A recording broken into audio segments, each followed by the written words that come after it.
എല്ലാവർക്കും എൻ്റെ വിനീത പ്രണാമം.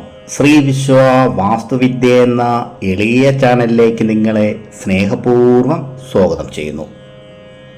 ഒരു ചെറിയ വീട്, അവിടെ വലിയ ദാരിദ്ര്യമാണ്. എന്നാൽ അവിടെ ഭാര്യയ്ക്കും ഭർത്താവിനും ഇടയിൽ അഗാധമായ പ്രണയമാണ്. അതിനോടൊപ്പം അവർക്ക് പരസ്പര ബഹുമാനവുമുണ്ട്. എങ്കിൽ ഉപ്പിട്ട കഞ്ഞി മാത്രം ഭക്ഷിച്ചും അവർ ആ വീട്ടിൽ സ്വർഗ തുല്യമായ അനുഭവത്തോടെ ജീവിക്കാനാവുന്നു. ഇക്കാര്യം എല്ലാവർക്കും അറിയാം. ആരെയാണ് നമ്മൾ ബഹുമാനിക്കേണ്ടത്? നിങ്ങൾ പലരെയും കണ്ടിട്ടുണ്ടാകും. ചിലപ്പോൾ നിങ്ങളും ഇതുപോലെ ചെയ്തു കാണും. ആരെയെങ്കിലും ആദ്യം പരിചയപ്പെടുമ്പോൾ, അത് ട്രെയിനിൽ വെച്ചായാലും ബസ്സിൽ വെച്ചായാലും മറ്റ് എവിടെ വെച്ചായാലും പേരും സ്ഥലവും ഒക്കെ ചോദിച്ചിട്ട് പിന്നീട് എന്താണ് ജോലി അഥവാ നിങ്ങൾ എന്തു ചെയ്യുന്നു എന്നാണ് ചോദിക്കുന്നത്. ഇത് മറ്റൊന്നിനുമല്ല, അവർക്ക് എത്ര ബഹുമാനം കൊടുക്കണം എന്ന് നിശ്ചയിക്കാൻ വേണ്ടി തന്നെയാണ്. തന്നെക്കാളും ഉയർന്ന സ്ഥിതിയിലാണോ അല്ലെങ്കിൽ തന്നെക്കാളും വിദ്യാഭ്യാസമുള്ള ആളാണോ, ഇതൊക്കെ അറിയാൻ വേണ്ടി തന്നെയാണ്. അവരെ സാർ എന്ന് വിളിക്കണോ, സൗമ്യമായി മാന്യമായി പെരുമാറണോ എന്നറിയാൻ വേണ്ടി തന്നെയാണ്, അല്ലേ? ആരെയെങ്കിലും നമുക്ക് സുഹൃത്താക്കണമെങ്കിലും ഈ മാനദണ്ഡമാണ് ഉപയോഗിക്കുന്നത് എന്ന് പറഞ്ഞാലും അതിലും അതിശോക്തിയില്ല. ഒരു വ്യക്തിയെ ബഹുമാനിക്കണമെങ്കിലോ അവരെ നല്ല സുഹൃത്തുക്കളാക്കണമെങ്കിലോ സാധാരണയായി നോക്കേണ്ട ഒരു പ്രധാന കാര്യം അവർ അവരുടെ അച്ഛനമ്മമാരെ എത്ര ബഹുമാനിക്കുന്നു, അവർക്ക് എത്ര ശ്രദ്ധ കൊടുക്കുന്നു എന്നതും, അവർ അവരുടെ സഹോദരങ്ങളെ എത്ര സ്നേഹിക്കുന്നു, അവരെ എത്ര സഹായിക്കുന്നു, ഇതെല്ലാമാണ്. അയാളുടെ അച്ഛനമ്മമാരെ പോലും ബഹുമാനിക്കുന്നില്ല, അല്ലെങ്കിൽ അയാൾ സ്വന്തം സഹോദരന്മാരെ പോലും നോക്കുന്നില്ല എങ്കിൽ അവരിൽ നിന്ന് ബാക്കി പറയണ്ടല്ലോ.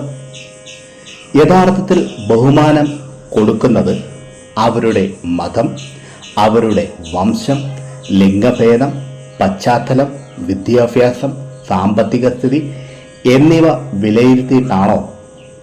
അല്ല, മറിച്ച് ആ വ്യക്തിയുടെ സ്വഭാവ ഉള്ളടക്കത്തിൻ്റെ അടിസ്ഥാനത്തിലാണ്, അല്ലേ?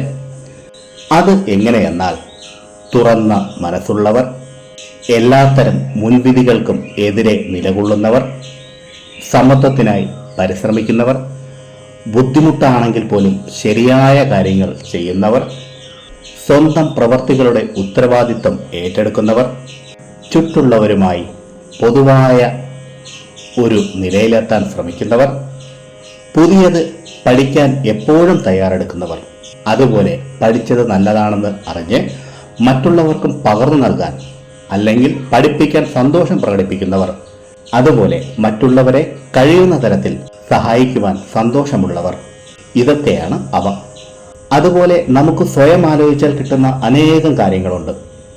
ഉദാഹരണത്തിന്, കാരുണ്യവാനായ ആളുകൾ, അഭിനന്ദിക്കുകയും വ്യക്തിപരമായി വിമർശിക്കുകയും ചെയ്യുന്ന ആളുകൾ, സ്വന്തം കാര്യം നോക്കുന്ന ആളുകൾ, ഗോസിപ്പുകളിൽ മുഴുകാത്ത ആളുകൾ, ധീരതയെ അറിയുന്ന അതുപോലെ അഭിനന്ദിക്കുന്ന ആളുകൾ, ശാരീരിക ഗുണങ്ങൾക്കപ്പുറം മനസ്സിലാക്കുന്ന ആളുകൾ. വളരെ പ്രധാനമായ ഒന്ന് ഇതാണ്: ഈ ലോകത്ത് ഇപ്പോഴും അല്പമെങ്കിലും നന്മ ബാക്കിയുണ്ട് എന്ന് വിശ്വസിക്കുന്ന ആളുകൾ. എന്തിനധികം, റോഡ് മുറിച്ചു കടക്കാൻ പോകുന്ന പട്ടിക്കും പൂച്ചയ്ക്കും വേണ്ടി താൻ ഓടിക്കുന്ന വാഹനത്തിൻ്റെ സ്പീഡ് കുറച്ചു കൊടുക്കുന്ന ആളുകൾ വരെ ബഹുമാന യോഗ്യരാണ്. For one to have respect, one must show it to others. ഇതൊരു പഴഞ്ചൊല്ലാണ്, മറ്റൊന്നുമല്ല. ഒരാൾക്ക് ബഹുമാനം ലഭിക്കണമെങ്കിൽ അത് മറ്റുള്ളവരോട് കാണിക്കണം. ഒരു വ്യക്തിയോട് നമുക്ക് ബഹുമാനം ഉണ്ടായാൽ അത് പ്രകടിപ്പിക്കുന്നത് ഏതൊക്കെ വിധത്തിലാണ്? ജീവിതത്തിൽ സന്തോഷവും പോസിറ്റീവുമായിരിക്കാൻ നാം സ്വയം ബഹുമാനിക്കേണ്ടത് വളരെ പ്രധാനമാണ്. എന്നാൽ പലപ്പോഴും മറ്റുള്ളവരെ സന്തോഷിപ്പിക്കാൻ വേണ്ടി നമ്മൾ നമ്മളെ തന്നെ ബഹുമാനിക്കാൻ മറക്കുന്നു. ഒരിക്കലും അങ്ങനെ ആകരുത്.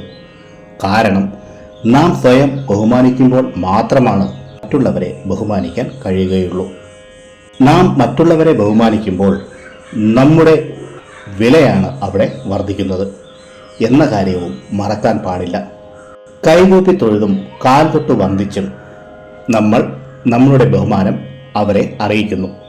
സാധാരണയായി ഗുരു, മാതാ, പിത എന്നിവരുടെ പാദങ്ങളെയാണ് നാം വന്ദിക്കുന്നത്. ശാസ്ത്രങ്ങളിൽ ചില വ്യക്തികളുടെ പാദസ്പർശനം ചെയ്യുന്നത് വിലക്കിയിട്ടുണ്ട്. അതിനെപ്പറ്റി പറയാം.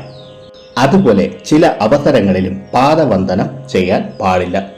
എത്ര ശ്രേഷ്ഠനായ വ്യക്തിയായാലും അയാൾ അശുദ്ധനായിരുന്നാൽ അദ്ദേഹത്തിൻ്റെ പാദത്തെ സ്പർശിക്കരുത്.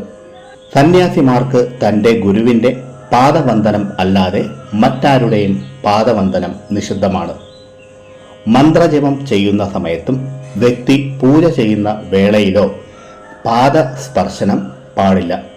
കിടന്നുറങ്ങുന്ന ആളിൻ്റെയും പാദസ്പർശനം നിഷിദ്ധമാണ്. ക്ഷേത്ര പരിസരത്ത് വെച്ചും ക്ഷേത്രത്തിനുള്ളിലും മറ്റാരുടെയും പാദം സ്പർശിക്കരുത്. പൂജാരിയുടെ പാദം പോലും സ്പർശിക്കാൻ പാടില്ല. ക്ഷേത്രത്തിൽ ദേവനേക്കാളും വലുതായി ആരുമില്ല. കന്യകകളെ കൊണ്ട് കാല് തൊട്ട് തൊഴുവിക്കരുത്. കുമാരി കന്യകകൾ ദുർഗാദേവിയുടെ സ്വരൂപമാണ്. മരുമകൻ ഭാര്യാപിതാവിൻ്റെ കാല് തൊട്ട് വണങ്ങാൻ പാടില്ല.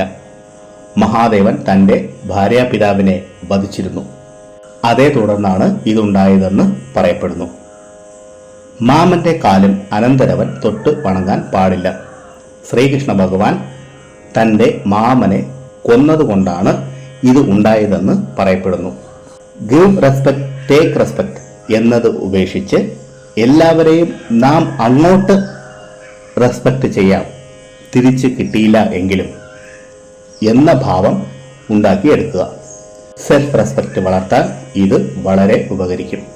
പ്രിയരെ, ഈ അദ്ദേഹത്തിൽ പറഞ്ഞ കാര്യങ്ങൾ നിങ്ങൾക്ക് പ്രയോജനപ്പെട്ടു എന്ന് ഞാൻ വിശ്വസിക്കുന്നു. ഇഷ്ടമായെങ്കിൽ ലൈക്ക് ചെയ്ത് എന്നെ അറിയിക്കുക. മറ്റുള്ളവർക്ക് പ്രയോജനപ്പെടുന്ന രീതിയിൽ എന്തെങ്കിലും ഉണ്ടെങ്കിൽ ഷെയർ ചെയ്യാനും ഈ ചാനലിലെ പഴയ വീഡിയോകളും കാണുക. പിന്നെ ഞാൻ എപ്പോഴും പറയുന്നത് പോലെ സത്യസന്ധമായ യഥാർത്ഥ വാസ്തുവിദ്യ രഹസ്യങ്ങളും സനാതനധർമ്മത്തിലെ സാധന, ഉപാസന, മന്ത്രരഹസ്യങ്ങളും ഹസ്തരേഖ വിജ്ഞാനവും സാമുദ്രിക ശാസ്ത്ര രഹസ്യങ്ങളും അറിയാനായി നിങ്ങൾ ഈ ചാനൽ സബ്സ്ക്രൈബ് ചെയ്യുക. നിങ്ങൾക്കെല്ലാവർക്കും സർവേശ്വരന്റെ അനുഗ്രഹം ലഭിക്കാനായി ആത്മാർത്ഥമായി പ്രാർത്ഥിച്ചുകൊണ്ട് നിർത്തുന്നു. നന്ദി, നമസ്കാരം.